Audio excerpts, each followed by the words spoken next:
Olá pessoal, sejam todas e todos bem-vindos ao canal Filosofia da Psique. Fazer uma série de vídeos aqui um pouco a respeito de aspectos pedagógicos.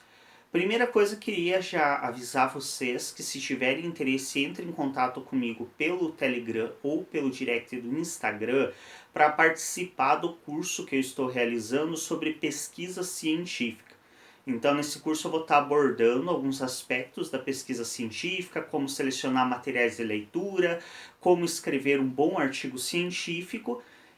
Vou estar falando um pouco a respeito disso, então se você tem interesse em fazer pesquisa científica ou se está em vias de realizar a confecção de um TCC, de uma monografia, entre em contato pelo direct ou pelo Telegram, que provavelmente o conteúdo vai ser bem importante e bem útil para você.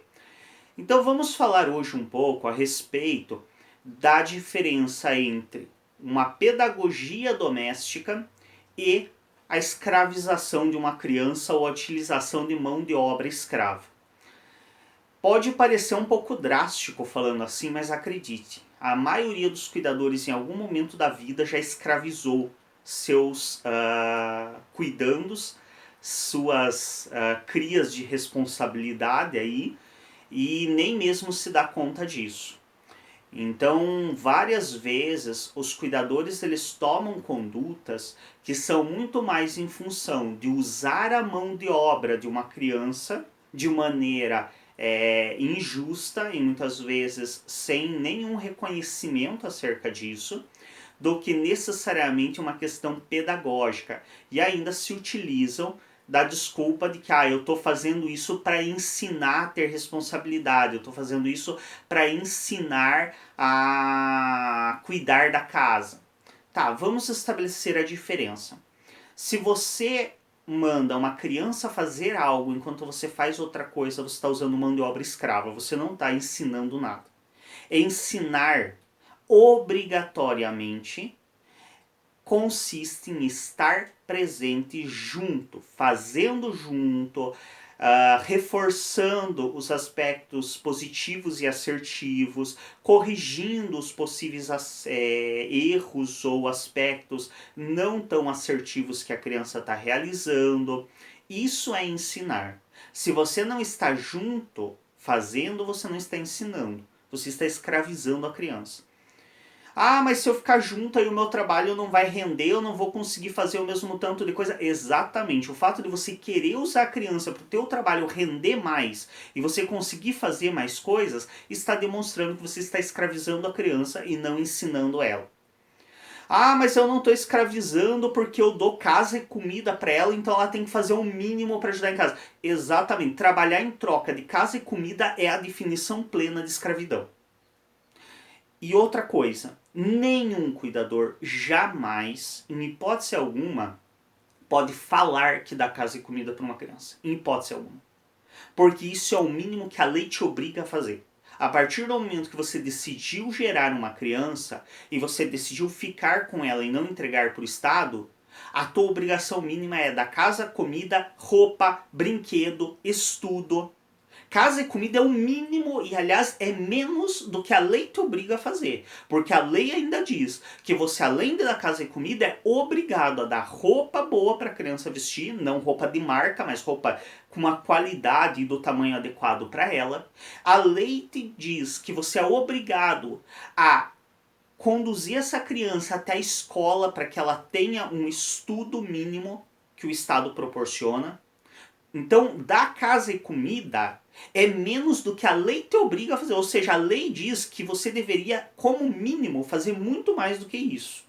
Então, nenhum cuidador jamais pode usar isso como argumento de dar casa e comida para uma criança. Aliás, percebam o quanto é um argumento escroto, covarde e nojento. Você querer cobrar dar casa e comida de uma criança que você escolheu que ela nascesse. A partir do momento que você praticou relação sexual sem tomar todas as medidas anticoncepcionais cabíveis, você escolheu ter uma criança. Eu ainda hoje postei um material dizendo: eu até hoje nunca vi um espermatozoide gritando transa sem preservativo para mim nascer. Eu não vi até hoje um óvulo dizendo, ó, ou você sai transando com alguém para mim ser fecundado, ou eu vou te esfaquear por dentro. Não.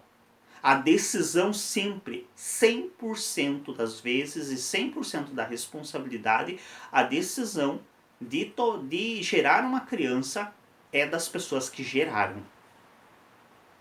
Salvo exceções de estupro e outras coisas, e aí a gente tem também uma lei que prevê questões em relação a isso. A gente tem uma lei que também prevê, por exemplo, a possibilidade de aborto para mulheres que são estupradas. Infelizmente nem sempre é cumprida como deveria essa lei, mas existe uma lei para isso. Caso contrário, se você transou por escolha própria e não tomou todos os cuidados cabíveis e necessários, você escolheu ter um filho. E a partir do momento que você escolheu ter um filho, ele é responsabilidade sua e você deve fazer o mínimo que a lei prevê que você tem que fazer como cuidador. Aliás, é esperado que você faça muito mais do que o mínimo. Então jamais um cuidador pode usar como argumentação que sustenta uma criança, que dá casa e comida para uma criança. Isso é menos do que o mínimo. Como que é então fazer uma atividade doméstica de maneira assertiva e pedagógica com uma criança? É você, primeiro de tudo, fazer a criança participar de todo o processo. Então não é só da parte mais chata, que por vezes para a criança, por exemplo, às vezes os cuidadores falam, vem aqui enxugar a louça, eu lavo ou você enxuga. Às vezes para a criança enxugar é a parte mais chata. Tem criança que vai gostar, tem criança que vai detestar, ela queria estar lavando, não queria estar enxugando. Só que mais do que isso, essa louça é da onde? A criança comeu a refeição que foi feita nessa louça, e por que ela não participou do feitio dessa refeição? Você convidou essa criança a participar do processo de cozimento, de preparo, de decisão de qual seria a refeição. Então, qual que é a forma pedagógica, de fato, de agir e de ensinar uma criança a ter responsabilidades domésticas, ao invés de escravizá-la para usar mão de obra gratuita? Como que você ensina a criança? Primeiro de tudo, você já vai começar o processo lá na decisão para fazer o almoço. Vou pegar aqui o almoço como uma refeição simbólica. Poderia ser a janta, poderia ser qualquer outra. Primeiro de tudo, a criança precisa participar da decisão. Então não é, eu decidi que eu vou fazer isso de almoço e aí eu chamo a criança para trabalhar, para fazer comigo. Não. Primeiro de tudo, eu coloco opções. Olha, a gente tem ingredientes, a gente tem possibilidade de fazer isso ou isso para o almoço. O que você prefere? O que você acha que é melhor a gente fazer? A criança sendo parte responsável pela decisão. E isso é de extrema importância pedagógica. Que a criança se sinta empoderada e se sinta capaz e competente de decidir algo. De que algo aconteça segundo escolhas dela. Tá, ela decidiu por esse prato. Ok, vamos fazer esse prato. Eu vou cozinhar junto com a criança. Então não é, você descasca as batatas que eu cozinho. Não, você faz a parte mais chata e eu vou fazer aqui a parte legal, que é brincar no fogão. Não. A criança vai participar de todos os processos. Eu vou descascar e picar a batata. Você descasca e pica a cenoura. Mas ela pode se cortar. É por isso que é pedagógico. E é por isso que nenhum cuidador quer ensinar a criança a ter responsabilidade doméstica, quer escravizar ela. Porque ensinar a criança dá trabalho, demora. Ensinar a criança não é largar ela fazendo o que você não quer fazer. Ensinar a criança é você justamente pegar, mostrar para ela como que ela tem que manusear a faca da maneira adequada, como que ela tem que fazer para picar os quadradinhos de cenoura em uma dimensão semelhante para que ela cozinhe de maneira parelha, para que não cozinhe uma parte antes e outra parte fique cru. Tudo isso é parte do processo pedagógico doméstico. Se você não está disposto a fazer tudo isso, você não está disposto a ensinar a criança. Então não use como justificativa escrota dizer que está ensinando a criança para escravizar ela e usar a mão de obra de graça. Porque você não quer ensinar nada a ela. Se você quer ensinar ela, você vai fazer ela fazer parte de todo o processo. Do processo de decisão, do processo de preparo dos alimentos, do processo de cozimento, do processo de servir a refeição. e do processo de se alimentar dessa refeição. E posteriormente também no processo de se responsabilizar por organizar a cozinha e dar um destino adequado à louça que foi usada para fazer e servir a refeição. Então, isso é agir de maneira pedagógica. É integrar a criança às decisões e a todos os processos. É estar fazendo junto com ela. É ter um momento compartilhado com a criança. É ter justamente um momento para vocês passarem juntos, para vocês apreciarem, para vocês compartilharem coisas, para vocês terem a oportunidade de ensinar e aprender um com o outro. Isso é processo pedagógico. Você botar a criança para fazer uma atividade e fazer outra coisa é escravização. É a utilização de mão de obra infantil. E aí muita gente fala, ai, eu já vi muito discurso também do tipo, ai, mas eu não posso nem botar meu filho para lavar uma louça que o conselho tutelar vai dizer que eu tô praticando trabalho infantil. Tá, vamos estabelecer uma coisa aqui. Se vocês conhecem, levem inclusive a denúncia, porque isso cabe uma denúncia, de algum caso que o conselho tutelar tenha tomado a guarda dos pais porque os pais colocaram uma criança para lavar a louça. Isso não existe. Quando a gente fala em trabalho infantil, a gente está falando de crianças que por vezes com 10, 11 anos, pré-adolescentes, são colocados para fazer, por exemplo, para trabalhar como funcionários domésticos em casa de terceiros, para passar o dia todo limpando casa, lavando roupa, fazendo coisas. A gente está falando de crianças que no Brasil aconteceu por décadas isso, eram obrigadas a trabalhar em pedreiras, quebrando pedra com marreta.